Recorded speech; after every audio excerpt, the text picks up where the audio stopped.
오늘 우리에게 주시는 하나님의 말씀은 역대하 23장 16절에서 24장 16절까지의 말씀입니다.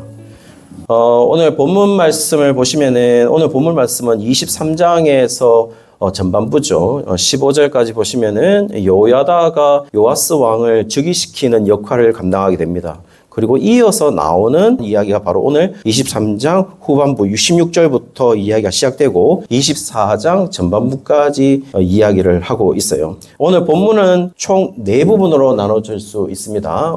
23장 16절에서 21절까지 보시면은 요야다의 개혁이 나와 있습니다. 그리고 24장에 들어가서 24장 1절에서 3절까지 보시면 요아스의 통치의 시작을 알리고 있고, 그리고 요아스 통치에 시작하면서 4절부터 14절까지 세 번째 부분으로 성전 보수를 공사하고 있다라는 것을 알 수가 있어요. 그리고 오늘 본문은 단락에서 끊어지지만 15절과 16절이 들어와 있는데요. 그 15절과 16절은 요야다의 죽음이 기록되어 있는 것이죠. 오늘 첫 번째 부분에 보시면은 요야다의 종교개혁이 기록되어 있습니다. 23장 16절에서 21절까지인데요. 상당히 의미심장한 말씀으로 시작을 합니다. 그게 뭐냐면은 16절에 보시면은 종교개혁의 어떤 목표, 요야다가 종교개혁을 했는데 어떤 목표를 설정했냐면은 유다의 모든 백성과 왕을 여호와의 백성이 되게 하는 것이다 라고 얘기를 하고 있어요. 굉장히 중요한 말씀이죠. 그것을 위해서 17절에 보시면 어떻게 하냐면은 모든 우상을 제거를 하고 있습니다. 그리고 18절부터 19절까지 보시면은 모든 부정한 것들을 제거하면서 성전에 있는 제의들, 성전에 있는 제사나 모든 이런 것들을 회복하고 있다라고 말하고 있고, 그 회복하는 방법으로 보시면은 모세의 율법에 기록한 대로 회복하고 있다라고 지금 얘기를 하고 있어요. 지금 본문에서는 자의적으로 회복하는 것이 아니라 모세의 율법에 기록한 대로 여호와의 말씀대로 회복하고 있다라는 사실을 얘기를 하고 있죠. 성도님들 있잖아요. 우리가 뭔가가 내가 문제점이 있는데 그 문제점이 해결됐다고 해서 그것이 진정한 회복이다 이렇게 말씀하시면 안 됩니다. 내가 병이 있는데 병이 나았어. 그게 진정한 회복이다 이렇게 말씀하시면 안 되죠. 우리가 회복된다라는 말은 뭐냐면은 우리가 어떤 실존적인 변화가 있지 않더라도 지금 본문의 말씀처럼 모세의 율법에 기록한 대로 회복될 때에 진짜 회복되는 것이죠. 그 후에는 20절에 왕을 보좌에 앉혔다라는 말을 하고 있어요. 그 말은 뭐냐면은 다윗 언약의 이 계승자가 왕이기 때문에 다윗 언약이 무너지지 않았다라는 사실을 얘기하고 있다라는 겁니다. 성도님들, 우리 구약 전체에서 가장 중요한 언약은 왕이 시작되면서부터, 그러니까 사울 왕이 시작되면서부터 가장 중요했던 건 다윗 언약이었어요. 그리고 다윗과 언약을 세울 때 가장 중요한 것이 뭐였냐면은 다윗과 약속을 한 거죠. 뭐라고 약속했냐면 다윗 자손 너로 왕을 계속 잇도록 하겠다라는 것이었어요. 그러므로 다윗 언약이 무너지지 않는 것이 바로 구약 백성들의 전체적인 언약이 무너지지 않는 것으로 보았다라는 겁니다. 그래서 지금 어떻게 하고 있죠? 요아스를 지금 왕으로 세우고 있다는 것이고, 요아스를 왕으로 세우고 있다는 것은 다윗 언약이 무너지지 않고 있다는 것입니다. 다윗과 언약을 맺음으로 통하여서 다윗 자손으로서 왕을 계속 계승하겠다는 말은 다윗을 세운 자가 바로 하나님이시기 때문에 하나님이 계속 이 나라를 다스리겠다라는 그 뜻이라는 것입니다. 그리고 백성들은 그 언약이 지켜지는 것을 통하여서 하나님이 계속 이 나라를, 이스라엘을 다스리고 있다는 것을 계속 증명해 나가고 있다는 것이죠. 자, 그러므로 21절에 보시면은 다윗 언약에 방해되는 단 한 명이 있죠. 누구냐면 아달랴입니다. 아달랴. 다윗 언약에 방해되는 아달랴는 제거되고 있다라는 사실을 우리가 볼 수 있는 것이죠. 이 아달랴가 어떻게 했냐면은 결국에는 다윗 언약에 있는 그 계승자들을 다 없애기 위해서 아달랴에게서 난 아들들을 블레셋과 아라비아 사람들에게 죽임을 당하기 때문에 아달랴는 어떻게 하냐면은 22장 10절에 보시면은 아시아의 어머니 아달랴가 자기 아들이 죽은 것, 그러니까 모두 죽었거든요. 어디 죽었냐면은 블레셋과 아라비아 사람들에게 죽임을 당합니다. 그것을 알고 나서 유다 집의 왕국의 씨를 모두 진멸했다라고 이야기를 하고 있어요. 다시 말씀드리면 이게 뭐죠? 아달랴는 유다 집안에서 왕이 나는 것을 이제는 거부를 하고 있다는 겁니다. 왜? 자기가 난 아들들이 다 죽었으니까. 그러나 지금 진멸계획을 막아서는 한 여인이 등장하게 되는데요. 22장 11절에 보시면 여호사부아시라는 왕의 딸이라고 부르고 있는 여인이 드러납니다. 그게 누구냐면 아시아의 누이다 이렇게 되어 있어요. 요라면 왕의 딸이다라고 되어 있습니다. 제사장 요야다의 아내다 이렇게 되어 있어요. 이 요야다가 어떻게 하냐면은 아시아의 막내 아들인 요아스를 이 아달랴가 죽이려는 그 계획에서 이게 구출해내기 시작하거든요. 성도님들 정리하면 이래요. 아합과 요사밧이 사실은 혼인 인척 관계를 맺죠. 그 인척 관계를 맺을 때 누구였냐면은 요사밧의 아들인 요람과 아달랴가 결혼을 하게 되죠. 그리고 나서 아달랴는 아시아를 낳습니다. 그리고 아시아 외에 여러 사람을 낳았죠. 그런데요, 아까 블레셋과 아라비아 사람들에 의해서 다 죽습니다. 그리고 아시아도 일찍 죽게 되거든요. 그 아시아도 일찍 죽게 되자 아달랴는 무슨 생각을 했냐면은 나에게 이 유다 집안으로 이어지는 왕들을 전멸시켜야 되겠다라고 생각했던 것이죠. 그런데요, 그때에 확실하게 성경에는 나와 있지 않지만은 아달랴의 딸이 아닌 요람의 아마 다른 어머니의 딸인 요사밧이 태어나게 되고 이 요사밧이 열왕기하에는 요세바라고 기록되어 있어요. 그러니까 아무래도 아시아의 이복 누이일 가능성이 많습니다. 누이인데 이복 누이일 가능성이 많죠. 그리고 아까 요사밧을 표현할 때 왕의 딸이라고 그랬잖아요. 아달랴의 딸이 아니라 왕의 딸이라고 그랬으니까 아달랴가 낳은 딸이 아닐 가능성이 제일 높은 것이죠. 대부분의 학자들은 요사부앗이 아달랴가 낳은 딸이 아닐 것이다 라고 그렇게 간주를 했습니다. 자, 그러면서 아시아가 일찍 죽게 되자 아달랴는 아시아에게 낳은 모든 아들을 죽이려고 했어요. 그때 막내인 이 요아스를 요사부앗 고모가 살리게 되는 것이죠. 제사장 남편인 제사장 요야다와 함께. 그러면서 몰래 빼내어서 살리게 되는 것이 바로 그제까지의 본문의 내용이었어요. 자, 이게 내용이라면 지금 여호사부앗은 지금 언약의 자손, 그러니까 요아스를 살리는 사람으로 나오게 되고 아달랴는 다윗 언약의 계승을 끊고 싶어하는, 완전히 전멸시키고 싶어하는 그런 여인으로 나오게 된다라는 것입니다. 자, 그런데요, 오늘 본문에서 이 이야기들 속에서 여러분 요아스의 즉위가 굉장히 드라마틱하지만 사실은 요아스가 주인공이 아닌 것이죠. 그 드라마틱한 그런 과정 속에서 우리에게 알려주고 있는 것은 뭐냐면 요아스의 힘으로 요아스가 왕이 된 것은 아니라는 것입니다. 계속 본문이 얘기해 주는 건 딱 한 가지예요. 뭘 얘기해 주냐면은 언약 때문에, 다윗 언약 때문에 지금 요아스가 왕이 되었다라는 그 사실만을 지금 우리한테 얘기해 주고 있다라는 겁니다. 그리고 오늘 본문에서 보면은 모세 율법에 기록한 대로 즉위했다라고 말하고 있어요. 지금 흘러나오고 있는 모든 이야기의 기본은 뭐냐면 하나님의 말씀대로 흘러가고 있다라는 것을 말하고 있다는 겁니다. 여전히 언약이 계속해서 지금 진행되고 있다라는 사실을 얘기하고 싶은 것이죠. 거기에 언약이 끊어지지 않고 진행되고 있다라는 그 사실을 알려주는 하나의 이야기가 뭐냐면 요아스 왕의 즉위인 것이죠. 다시 말씀드립니다. 요아스가 위대한 게 아니에요. 지금 요아스가 왕이 되었을 수 있었던 유일한 근원은 뭐냐면은 바로 하나님의 언약이 끊어지지 않고 살아있다라는 사실만이 요아스가 왕이 될 수 있었던 유일한 원인인 것이죠. 자, 그렇다면요, 요야다는 요아스를 다윗의 후손으로 왕을 즉위시키면서 이 언약이 계속 유지될 것이라는 점을 알리고 있고, 그것을 통하여서 지금 요야다는 자기 자신과 요아스 왕과 유다의 모든 백성이 여호와의 백성이라는 사실들을 다시 한 번 더 확인시키고 있다라는 것을 볼 수가 있죠. 그게 뭐라고요? 지금 요야다가 했던 종교개혁의 목표였다라는 겁니다. 그리고 한 일은요, 17절에 보시면 우상을 제거하고 18절부터 19절까지는 성전의 제2의식을 해보겠습니다. 그럼 종교개혁을 하는 가운데 가장 먼저 한 일이 뭐였냐? 우상을 제거하는 일이었대요. 그리고 성전 제2를 회복하는 일이었대요. 그렇다면 우리한테도요, 지금 우리가 누구인지를 알고 있다면, 우리가 언약을 회복하는 사람이라면 우리의 삶에서 가장 먼저 해야 할 일은 뭐냐면 우리가 가지고 있는 우상을 제거하는 일이죠.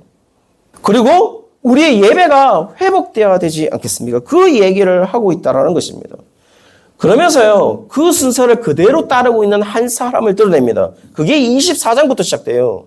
그 24장에 보시면 요아스 왕이 이 일을 정확히 따르고 있습니다. 2절에 보시면 요아스 왕의 삶을 평했습니다. 뭐라고 했냐면은 여호야다가 세상에 사는 모든 날에 여호와 보시기에 정직하게 행했다라고 기록하고 있어요. 이와 같은 요아스 왕의 이야기가 어디에 기록되냐면은 열왕기하 12장 2절에 보시면은 요아스가 제사장 여호야다가 그를 교훈하는 모든 날 동안 여호와 보시기에 정직히 행했다라고 기록하고 있다는 겁니다. 여기에서 똑같은 특징 있는 말이 있죠. 열왕기하 12장 2절은 제사장 여호야다가 그를 교훈하는 모든 날 동안이라고 되어 있다는 겁니다. 조건이 붙어져 있다는 겁니다. 자, 그렇다면 여호야다의 교훈이 뭐였을까요?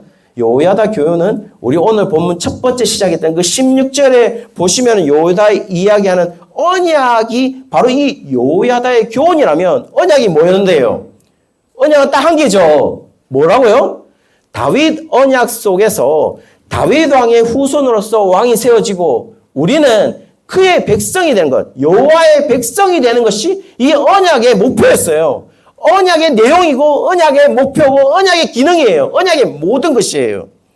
자, 그렇다면요, 여호야다가 교훈하는 건 뭐냐면은 너는 누구냐라는 겁니다. 너는 누구냐면은 여호와의 백성이다. 요아스에게는요, 너는 다윗 왕의 후손으로서 언약의 계승자다. 이 얘기를 하고 있다라는 겁니다. 그러면서 결국 우상을 제거하는 것은 하나님의 언약의 말씀으로 돌아가는 것임을 얘기하고 있는 것이죠. 정직히 행하는 이유도요, 하나님의 언약의 말씀으로 돌아오는 것이죠. 그리고 이어지는 24장 4절부터 14절까지 세 번째 부분은 다 뭘 말합니까? 성전 보수하는 장면을 기록하고 있어요. 성전을 보수하는 겁니다. 4절에 보시면 요아스가 성전을 보수할 뜻을 두었다 이렇게 얘기를 하고 있어요. 그리고 5절에 보시면 성전에 모아놓은 기금을 성전 보수하는 데 사용할 것을 설명을 했어요. 그리고 제사장들한테 맡기지만 빨리 하지 않고 있죠. 그러니까 6절에 보시면 여호야다를 불러가지고 꾸짖습니다. 빨리 좀 해라. 이 기금을 빨리 조성해서 성전을 보수했으면 좋겠다라고 말을 하는데 문제가 뭐냐면 성전 기금이 왜 이 성전을 보수하는데 기금이 부족한 이유가 뭐냐면은 7절에 보시면 아달랴가 통치하던 시절에 아달랴의 아들들이 성전을 부수고 바알 우상을 섬기는 일에 재정이 소모되었기 때문에 지금 돈이 없습니다 라고 얘기를 했다는 거예요. 그러나 9절부터 11절까지 보시면 이제 오로지 성전을 위해서 기금을 마련해라 라고 얘기를 하고 있고 12절에 보시면은 그 돈으로 성전을 수리하게 됩니다. 그리고 13절에 보시면요, 하나님의 전을 이전의 모양대로 견고하게 하였다라고 기록하고 있다는 겁니다. 지금 기금이 마련되는데 그 기름이 다른 어떤 목적에도 사용되지 않도록 철저하게 관리하고 있다는 겁니다. 오로지 뭐에만 하고 있다는 거죠? 성전 보수에만 사용하고 있다는 겁니다. 우리가 다른 목적으로 사용하고 있지 않다는 겁니다. 이 돈을. 14절에도 보시면 공사 마친 후에 남은 돈이 있었어요. 그 남은 돈에 대한 이야기를 하는데 그 남은 돈도 철저하게 그 기금 자체를 성전을 위한 것으로만 사용했어요. 성전 기구들을 다시 만들고 채우는 일에 그 남은 돈을 사용했거든요. 성도님들, 우리에게 들려주는 이야기가 정말 많죠. 여기서 중요한 점은 뭡니까? 결국 자신의 정체성을 알 수 있는 언약을 붙잡고 자신의 정체성을 알 수 있는 성전을 지금 보수하고 있다라는 겁니다. 왜 이 성전을 보수한 일이 자기 정체성과 관련되어 있을까요? 성전을 왜 짓고 있는데요? 제사를 위한 거잖아요. 그러면은 그 제사를 위한 것이라면 지금 말하고 있는 거는 그러니까 성전에 들어갈 수 있는 자가 누구이냐? 그리고 성전에 제사할 수 있는 자가 누구인데 그 이야기를 하고 있다는 겁니다.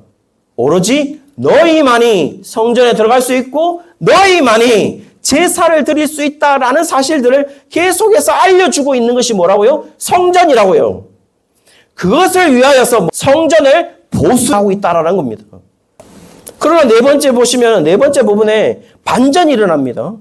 언약이 자신의 삶에 살아있을 때 진짜 삶을 사는 것인데요. 언약이 살아있다는 말은 언약의 주체자로서 내 정체성을 알고 있을 때에 진짜 삶을 살아가는 것인데 16절에 보시면은 무리가 다윗성 여러 왕의 묘실 중에 장사했으니 이는 그가 이스라엘과 하나님과 그의 성전에 대하여 선을 행하였습니다. 여러분, 여기에서 이 그가 누굴까요? 그거는 오늘 일부러 표시 안 했어요. 15절이 뭐라고 되어 있냐면 요야다가 나이가 많고 늙어서 죽으니 죽을 때에 130세라라고 되어 있어요. 15절이. 그러면 이 16절에 그는 누굴까요? 요야다겠죠. 요야다입니다. 그런데요, 성도님들, 정말 이 표현 있잖아요. 여러분께서 역대하를 총 살펴보시면 저 표현은 다윗성의 여러 왕의 묘실 중에 장사되었다라는 둥, 어떻게 다스렸다라는 둥, 이런 이야기는 누가 제일 마지막에 하는 표현이냐면 모든 왕의 이 표현이 있어요.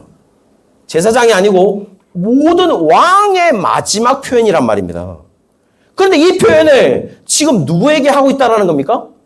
요야다에게 하고 있다라는 것이죠. 그리고 그 요야다는 이스라엘과 하나님과 그의 성전에 대해서 선을 행했다는 말은 지금 자신의 정체성을 유일하게 알려주는 표시를 하고 있는 이스라엘 그리고 하나님 성전에 대해서 철저하게 선을 행했다는 말은 언약을 꽉 붙잡고 자신의 정체성을 인식하고 살았다라는 이야기를 우리한테 해주고 있다는 겁니다. 늘 자신의 삶은 내가 누구인지를 그 언약의 자손으로서 내가 누구인지를 정확하게 알고 살았다라는 사실을 보여주고 있죠.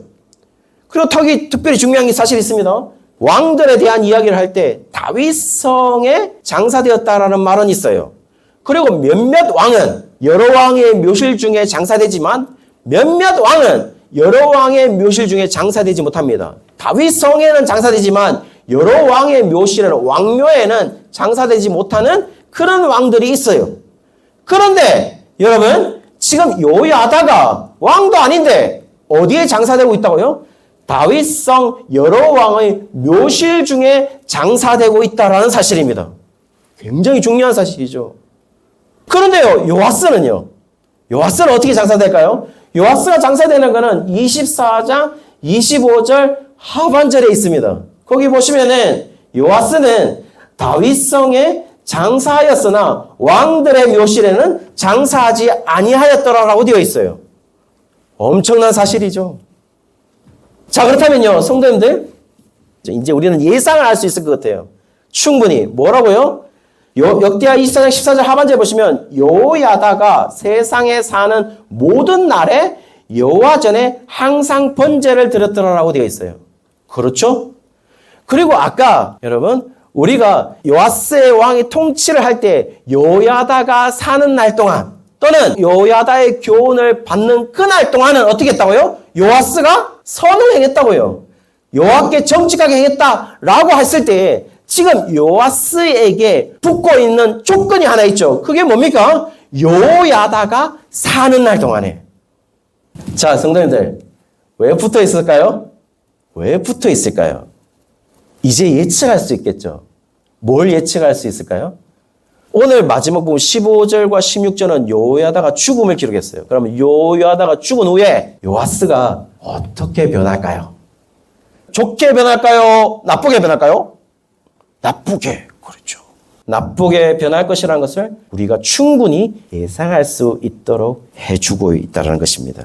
사랑하는 성도님들, 오늘 세 번째 부분을 보면서 이 요아스가 성전을 보수한다고 얘기했어요. 4절에 보시면 보수라는 이 히브리어, 이 하다시라는 히브리어예요. 이 하다시가 뭐냐면은 새롭게 하다, 중수하다, 수선하다라는 겁니다. 다시 말씀드리면 성전을 새롭게 하고 중수하면서 보수하고 있다라는 것입니다. 그런데요, 단순히 성전을 보수하는 것이 아닙니다. 왜냐하면 성전을 보수하는 이유가 가장 중요하겠죠.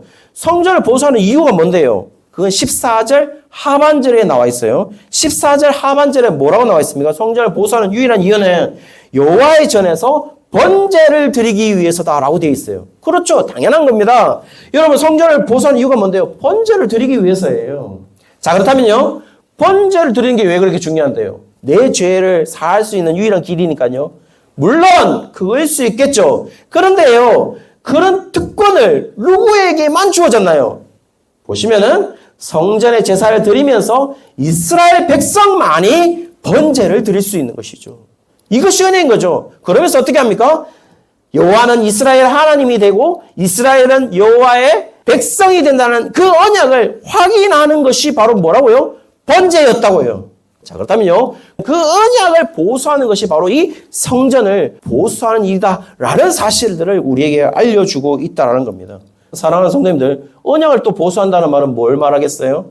언약을 보수한다는 말은 솔로몬이 성전을 짓고 나서 축사하는 장면이 있어요.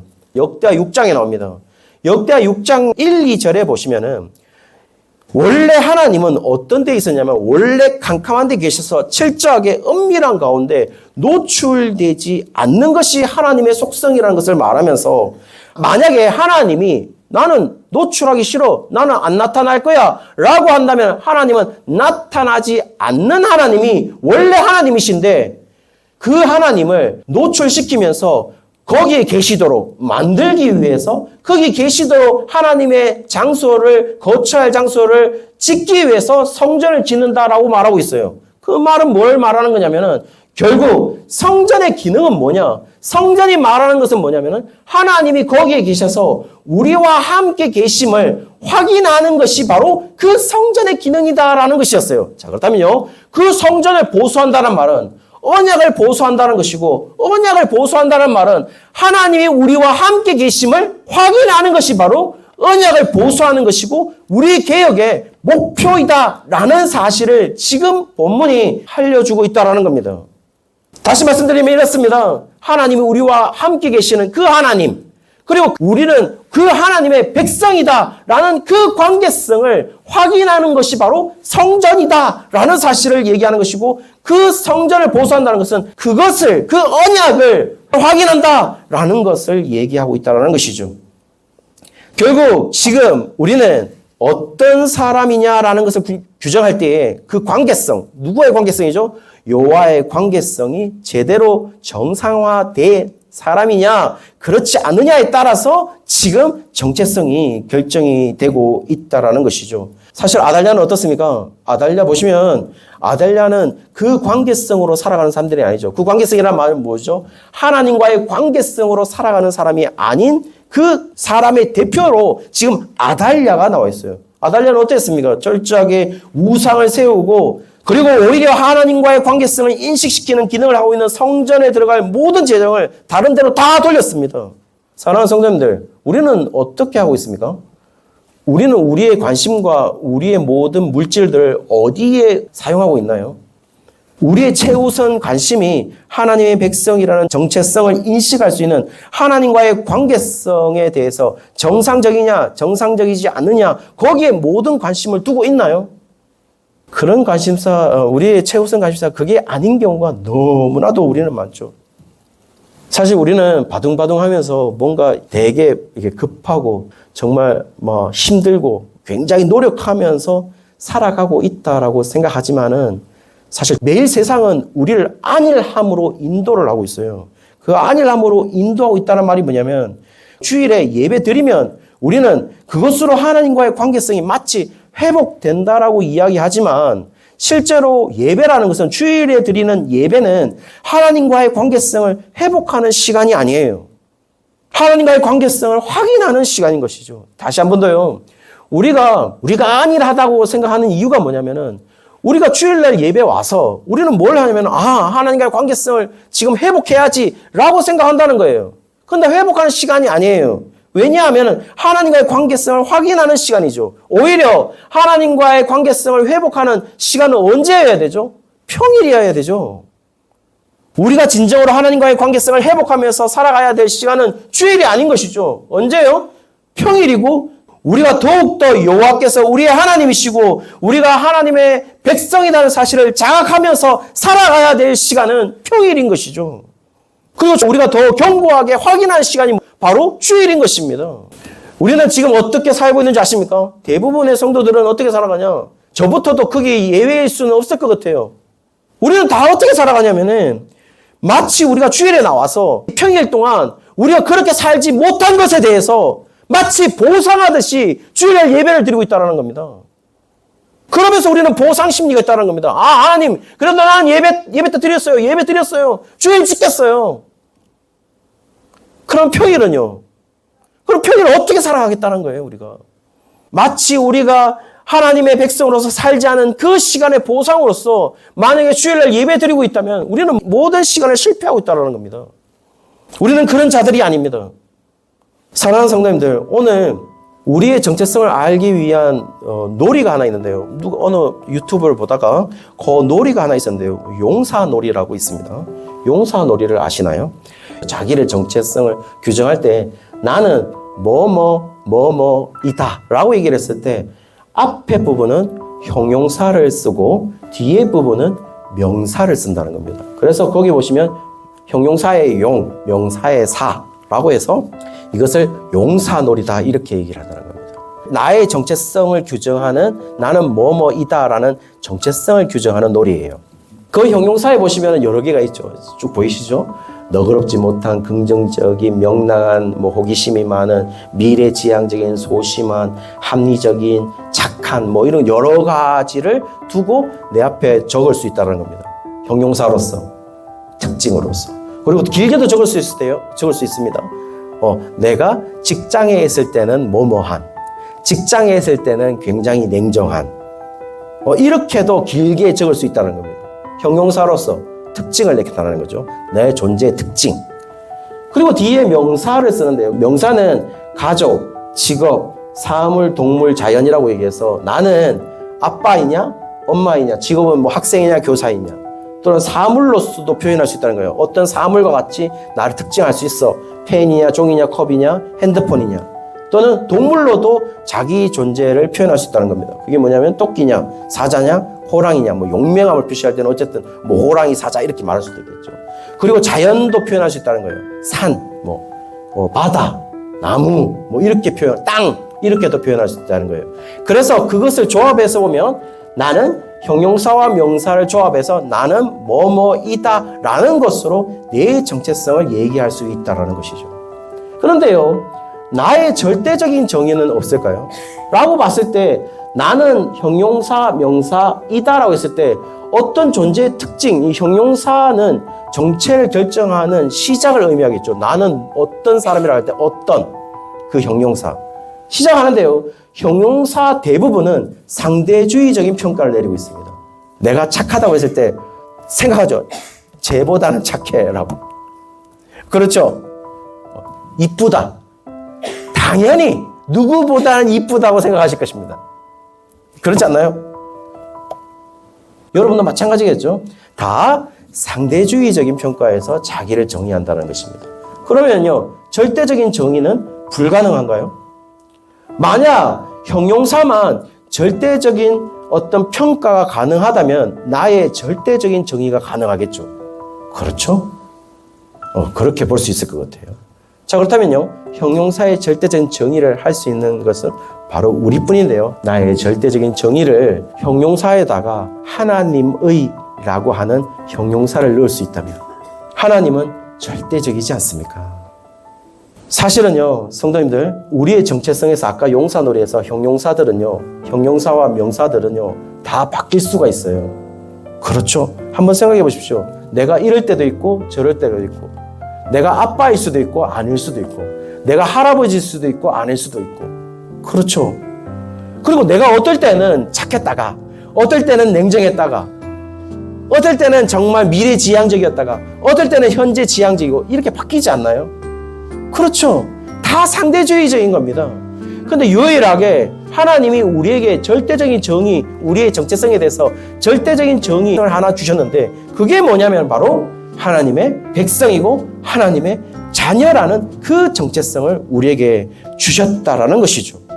그 말은 무엇이죠? 그것을 통하여서 우리는 삶을 살아간다라는 이야기를 하고 있다라는 것입니다. 사랑하는 성도님들, 실제로 보시면은 오늘 여호야다가 중요한 이유가 뭐냐면 여호야다가 살아있는 동안 그리고 여호야다가 죽은 후에 요아스가 어떻게 변하게 되는지를 우리가 알 수가 있죠. 여호야다가 삶과 죽음이라는 그 상황이 변할 때에 요아스는 변했어요. 자기 정체성이. 상대적인 평가를 했다는 것이죠. 그러나 우리는 요하스가 아닙니다. 그리고 또 오늘 본문이 우리에게 알려주는 게 뭐냐면은 너가 언약을 제대로 붙잡지 않으면 요하스처럼 변할 수 있으니 조심할 것을 경고하는 게 아니에요. 우리에게 얘기하고 있는 것은 너의 정체성은 단 한 번도 변한 적이 없다라는 사실을 기억하라는 것이죠. 그 기억 속에 오늘 하루의 삶을 살아가라는 것입니다. 사랑하는 성도님들, 다시 한번 말씀드립니다. 주일날에는 내 정체성을 알 수 있어요. 아, 예배 드리고 있으니까 하나님의 백성이야. 그런데 월요일은요, 다시 우리의 정체성이 흔들릴걸요, 상황에 따라서. 그러나 하나님의 언약은 단 한 번도 변경된 적이 없다라는 사실입니다.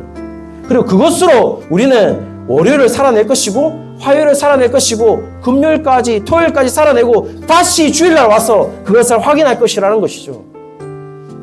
그 정체성을 기억하고 우리 일주일을 살고 다시 만날 수 있는 우리 모든 성도님들 되시기를 주의 이름으로 축원합니다.